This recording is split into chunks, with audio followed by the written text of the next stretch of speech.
कामयाब कलम news channel में आपका स्वागत है। आपातकाल के 50 वर्ष पूर्ण होने पर शुक्रवार को रविंद्र रंगमंच में लोकतंत्र सम्मान समारोह का आयोजन किया गया।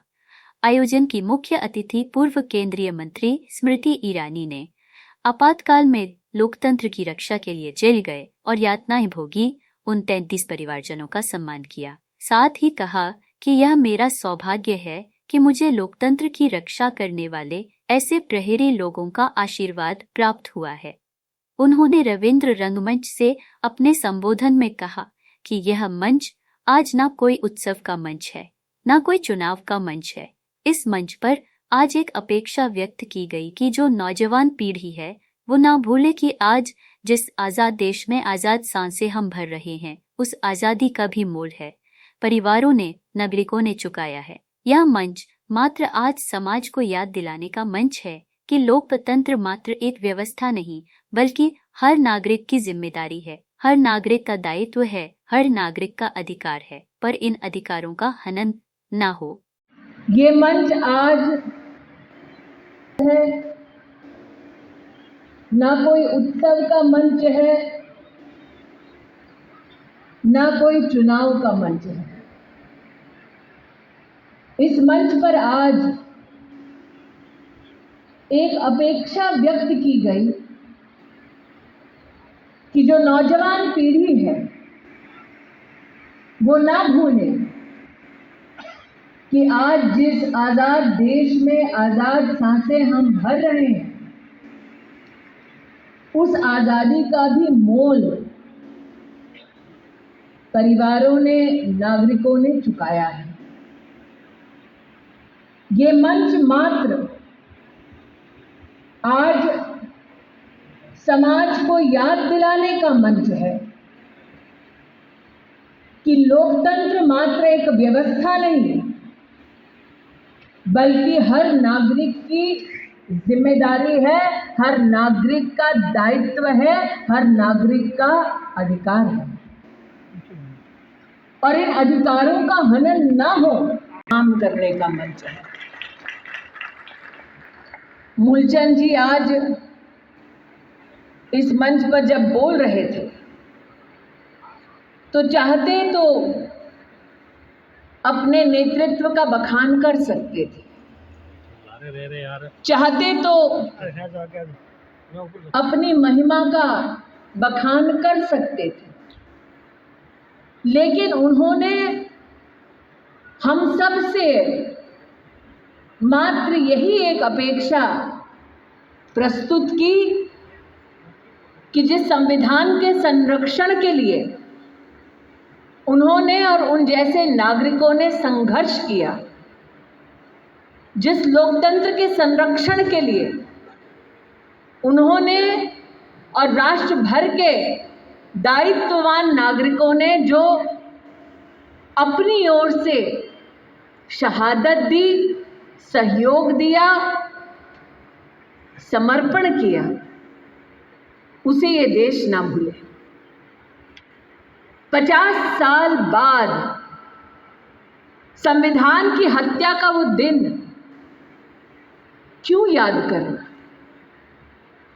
आज यहां जितने नौजवान इंस्टाग्राम पे अपनी दुनिया चलाते हैं, वो शायद ये नहीं जानते कि इस वक्त इस मंच के सामने खड़े जितने पत्रकार हैं, उनकी कलम में स्याही सुखा गई थी आज से 50 साल पहले।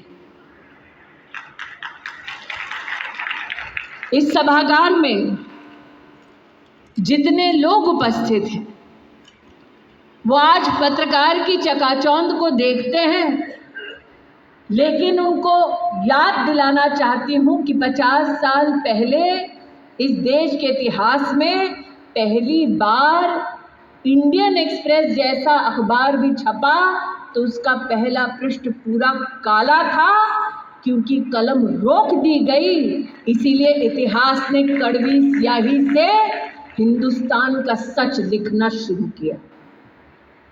आज यहाँ जितने पत्रकार हैं, शायद ही वो कभी किसी ऐसे पत्रकार से मिले हों जिसको मात्र जेल में बंद कर दिया गया कि वो पत्रकार है। 250 से ज्यादा देश भर में पत्रकारों को बंधक बनाया गया क्योंकि फरमान था कि देश में इमरजेंसी लगी है, इमरजेंसी का सच और इमरजेंसी को टटोलने की हिम्मत किसी पत्रकार में ना हो, इसलिए ठूस ठूस कर जेलों में पत्रकारों को भरा गया। अध्यक्षा जी ने अपनी ओर से इमरजेंसी और विशेषतः संविधान हत्या दिवस की ओर हम सबका ध्यान आकृष्ट किया, लेकिन इमरजेंसी और आपातकाल इसलिए नहीं लगाए गए क्योंकि भारत युद्ध से ग्रसित था या भारत में कोई विद्रोही था जो हमारे संविधान को चुनौती दे रहा था। कारण मात्र एक कि एक कोर्ट का ऑर्डर आया था इलाहाबाद से, जिस कोर्ट के आदेश में ये इंगित था कि श्रीमती इंदिरा गांधी ने सरकारी तंत्र को दुरुपयोग करके राजनारायण को हराया। श्रीमती इंदिरा गांधी को 6 साल चुनाव नहीं लड़ना चाहिए, ये आदेश कोर्ट ने दिया। देश में भ्रष्टाचार उस वक्त चरम सीमा पर था, महंगाई चरम सीमा पे थी, खाद्यान्न का भंडार खाली था, देश में नौजवान सड़कों पर उतरा।